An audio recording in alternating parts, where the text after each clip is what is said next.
Let's play through this again. Okay, so this is what we've been training on Tuesday night. What you'll notice is that when you work these type of quickies, when you get in behind the ruck and it gets physical, you're not going to have time to pass. So you've got to be thinking score. Okay, and England were pretty physical in their touches, and you'll see in my touch, I actually decided to just shoulder back a little bit, this defender, to try and get an advantage. So you watch, I shoulder him out of the way, which puts him a little bit off balance, doesn't know where the line is, and he hasn't made the line. I get back underneath both of them. Okay, let's go back through the rule again.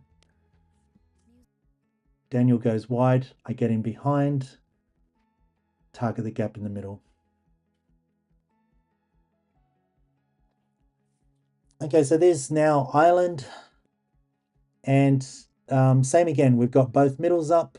So normally I can attack the space again in between the middle, but what you'll see here is I lose the ruck. I actually get smashed in this ruck. This opposite middle gives me a good shove and I lose the ruck. But the middle where I split out towards actually runs straight and doesn't pull corner.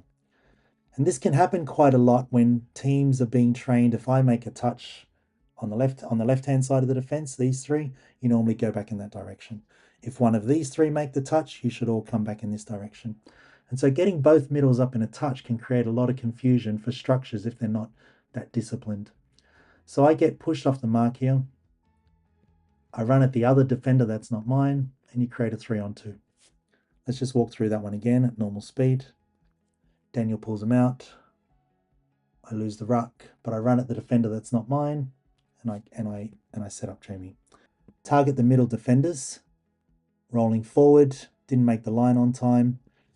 First things first, I want to try and turn this middle's hips. Both middles are reasonably high, but I want to try and turn this middle's hips like that. So I come on the inside of him to take the touch. I don't need to rush. I don't need to be physical. I've done everything I need to do. He's turned his hips. And what I want to do is get a good split now on the outside of him. And now he's panicking and going hard the other way. I just wait. I know he hasn't made the line. He still hasn't made the line. I can just dive and I know he's there. So my angle could have been better on that last ruck, but you get the idea. I've hit him on the inside, make him go hard on the corner, rolling forward on the touch, taking the dive on here. Watch the work of Daniel. Oh, this is Stefan actually at the time. Gets the ball quickly to me. He's rolling forward, so he gets in front of me and gets a clean ball. Just one other thing, watch where I dump on the 7-meter. Watch where I receive the ball, probably 5.5. Let's say 5.5 meters. So I'm rolling forward on that dump. Okay, puts a lot of pressure on that defender. So let's watch this. So again, Daniel's got the ball. Daniel's always controlling the ball, and I give the cue on when I want the ball, when I don't want the ball, what's going to happen, what's happening. It didn't actually matter which way I was going to go. I felt this link was super high. You can see the link here is super high. So again, right link high, split left. Left link high, split right. Okay, so right link high, split left, and target the space between the left link and the middle. Okay, so he's high, going to take him on the outside, come back and target that space there. And again, that's where I should have been. Again, 15 years, 17 years of watching these defense patterns do the same. So these works at the best. Again, I give the ball early back to Daniel, and I'll see what the defense is doing. Daniel takes him out wide. I feel they're both quite high, and I wanted to target this middle. I decide to actually take him on the outside.